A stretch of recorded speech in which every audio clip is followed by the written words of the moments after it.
మీ గౌరవనీయ ముఖ్యమంత్రి గారు ఆ మధ్య మాట్లాడుతూ రుణమాఫీ గురించి హరీష్ రావు దీక్ష చేయాలన్నాడు, నిరుద్యోగుల గురించి కేటీఆర్ దీక్ష చేయాలన్నాడు.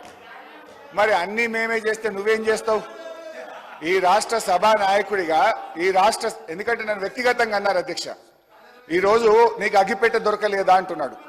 మాది ఉద్యమ స్ఫూర్తి. మీలాగా ఆ రోజు రాజీనామా చేయమంటే తెలుగుదేశం పార్టీ తరఫున ఎమ్మెల్యేగా ఉండి రాజీనామా చేయకుండా పారిపోయినటువంటి చరిత్ర మీది. తెలంగాణ ఉద్యమకారుల మీద తుపాకీ పట్టుకుపోయిన రైఫిల్ రెడ్డిగా పేరు తెచ్చుకున్నది మీరు. సోనియా గాంధీ గారిని దయ్యమని నాడన్నావు, దేవత అన్న చరిత్ర నీది. రాహుల్ గాంధీ గారిని ఆనాడు పప్పు అన్నావు, ఈనాడు పిఎం క్యాండిడేట్ అంటున్నావు. నేనేమంటున్నా సార్, దయచేసి నేను చెప్పేది ఒకటే, సీఎం గారు అధ్యక్ష